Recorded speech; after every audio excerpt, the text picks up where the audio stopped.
Welcome back to another video. Dr. Tarcia Huber here, and in this video we are going to be talking about the inverse sine and cosine functions. Now, inverse functions are something that you learned in college algebra, which is the class prior to trigonometry.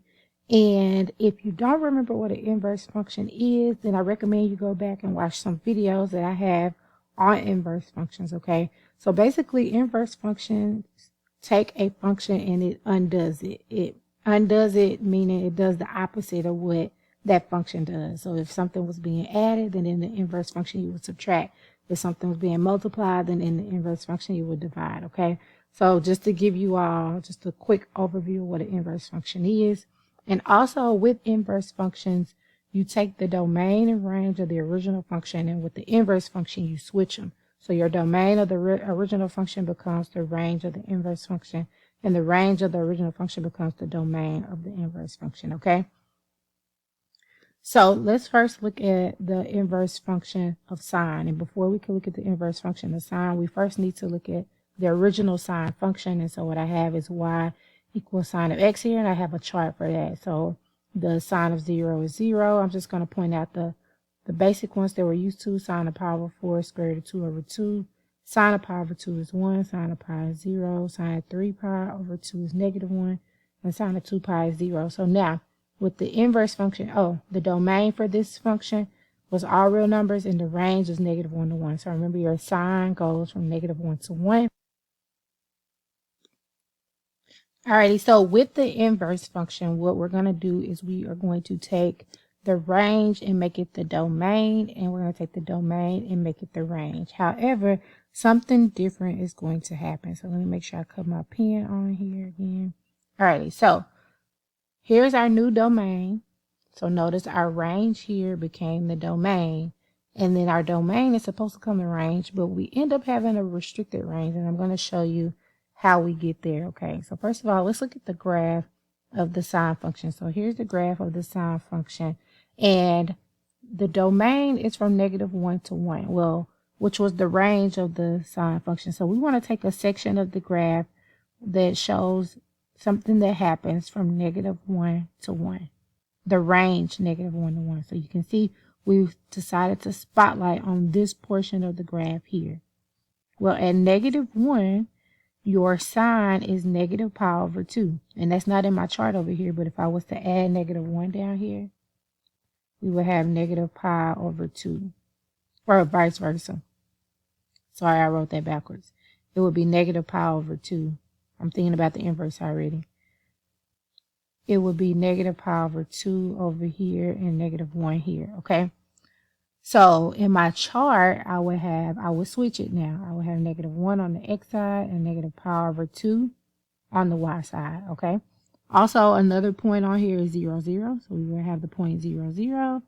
And then at pi over 2, we have 1. And so we will switch those. That would become 1 pi over 2. So remember, you take your x's and y's and you switch them with the inverse. So this will be the chart for the inverse sine function. Remember, the exponent of negative 1, well, it looks like an exponent of negative 1, is your inverse symbol, okay? And we could add more in between there, like at pi over 6 is 1/2. So if we wanted to do 1/2 pi over 6, we could put that on there. But anyway, between negative 1 and 1, on the range, your x is only between negative pi over 2 and pi over 2. So that makes your range for the inverse sine function become negative pi over 2 to pi over 2. Alrighty, so let's sketch that on the graph. So if I have, let's say this is negative 1 here, this is positive 1 here, and let's say here is negative pi over 2, and this one is pi over 2. Alright, then that 1 will be at pi over 2, and 0 will be at 0, and will be at negative pi over 2 here. And so our graph will look like this. And it'll only be that portion of the graph. All right, and so a few things that we notice about this graph is this is the inverse sine graph. So let me jot that up here. This is y equal inverse sine of x. and it's increasing. So that means if I was to walk on this graph, it will be increasing. It's increasing from -1 to 1. And it is continuous, meaning I could draw this without picking up my pencil. So it's continuous on this domain from -1 to 1. This point, 0, 0, is the x and the y intercept. And this graph is symmetric with respect to the origin, meaning if I took this portion of the graph, I rotated it 2 times, I would get that exact same thing. And so that means this is an odd function. So the inverse sine is an odd function. And then here is a more formal graph. So mine is just a sketch, but here you have a more accurate graph that shows even points in between. So remember how I talked about the pi over 6 1/2? Well, it will become 1/2 pi over 6. And so that is the graph of the inverse sine function. Now let's look at cosine. Oh, and here's a formal definition for inverse sine function. So y equal inverse sine of x also can be called the arc sine of x. So arc sine is another name for inverse sine. It means that x is equal to sine of y. This is saying the inverse sine of x is saying you are looking for the angle that will give you this sine value. Okay. So y represents the angle that gives you that value of x, what you're taking the inverse sine of. And y, we know now the range is restricted. It will only come out to be between -pi/2 and pi/2. So now let's look at cosine. So here is the chart for cosine. And if we look at, and here's the domain and range for cosine, it was the same as sine.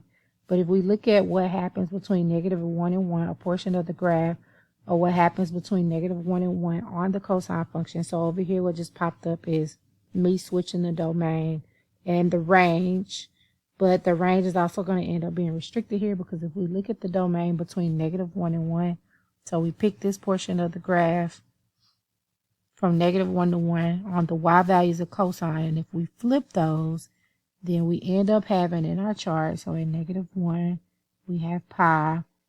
At 0, we have pi/2 if you look at the points, and then at 1, we have 0. And so these are your points for your inverse cosine. So now if we plot those, I'm going to plot those on the next slide. So here's -1, here's 1.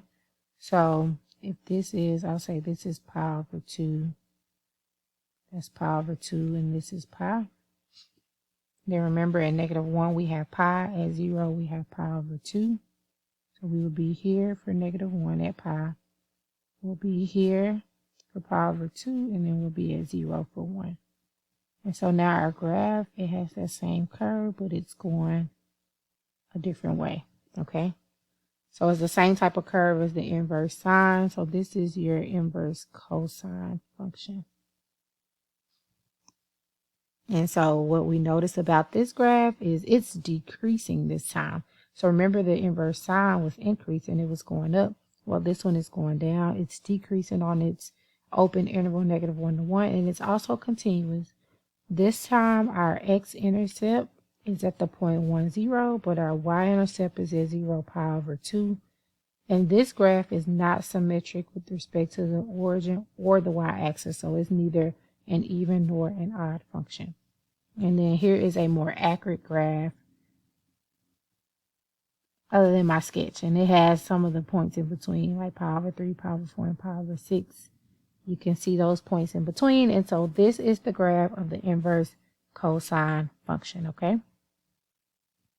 Here's a formal definition for inverse cosine. So y equal inverse cosine of x can also be called the arc cosine. So arc cosine of x is another way of saying inverse cosine. And it means that now you're looking for the angle. So y is the angle that will give you the cosine, whose cosine will give you this value x, okay? So whenever you take the inverse sine or the inverse cosine, you're actually looking for an angle. And now, oh, I didn't mention this, but now if we look at our range is going from 0 to pi. So that's how we got this. If I go back, that's how we got this restricted range. You know what? I think this is a mistake. because our range now is 0 to pi, not pi over 2 to pi over 2. So yeah, this is supposed to be 0 to pi. So make that correction. That is the correct range, 0 to pi. Okay, so let's look at a couple of examples using inverse sine and inverse cosine. So example 1 is 3 different parts. We want to find the arc sine of 1/2. So basically, we want to find the angle that gives us. So basically, we're looking for, if we rewrite this is sine of y equal to 1/2. That's how you will rewrite that. We're looking for this angle here, this angle y, and where the sine is 1/2. Well, if you think about your unit circle, where is sine 1/2? Sine is 1/2 at 30 degrees, okay? So 30 degrees, which is pi over 6. And then they'll tell you, on the problems, it'll tell you whether to write your answer in radian or degree mode, okay? So if it don't, then just the standard is radian. So if it don't tell you, it really don't matter which one you write it in, but the standard usually is radian. So I just wrote mine in radian mode. Okay, for part B, if we rewrite part B, then that's the same as saying the sine of y equal -1. And so where is sine -1? Sine is -1. If you think about it, at 3 pi over 2. So think about your unit circle. Sine is -1 down here at this point, which is 3 pi over 2. But remember, we had a restricted range for sine. Our restricted range is -pi over 2 to pi over 2. So instead of us writing that as 3 pi over 2, 3 pi over 2 is the same as -pi over 2. So our answer here would be -pi over 2. And that's because we have to write it within our restricted range. So even though the sine is -1 at 3 pi over 2, we have to write that angle in terms of an angle in this range, okay? Now, for part C, that's the same as saying, not y, the sine of y is equal to -2. So where is the sine of y -2 in our unit circle? Well, if you remember, the sine can only be between -1 and 1. Therefore, the sine will never be -2 unless it's a sine that's shifted up or down. But in this case, it's not. And so in this case, there would be no solution. Alrighty, so that's how you will work those problems. Let's look at some for inverse cosine. So for example 2, we want to find y equal arc cosine of 1. That's the first part. So that's the same as saying the cosine of y is equal to 1. So we're looking for an angle that gives us a cosine to be 1. And if you think about your unit circle, the cosine is 1 and 0. So y would be equal to 0. Alrighty. And then for part 2, that's the same as saying the cosine of y is equal to -square root of 2 over 2. So now if you think about cosine and where it's the cosine is square root of 2 over 2, that's at your 45-degree angles. So if you look at your unit circle, that's the angles that are in the middle. So it's positive square root of 2 over 2 here, but it's negative square root of 2 over 2 over here. And that's at 3 pi over 4 if we're talking about radian mode. So y would be equal to 3 pi over 4. And that is within our restricted window. So remember, the restricted range for cosine is 0 to pi. So even though cosine is negative square root of 2 over 2 down here, also at 5 pi over 4, that value is not within our restricted window of 0 to pi. So these would be your two answers, y equals 0, y equals 3 pi over 4. And that's how you will find the inverse sine and cosine. If you have any questions about the inverse sine and cosine, don't hesitate to ask them in the comments. If this video was helpful to you, go ahead and hit the like button. And if you haven't already, go ahead and hit that subscribe button. Thank you all for watching this video on the inverse sine and cosine functions, and I will see you all in the next video.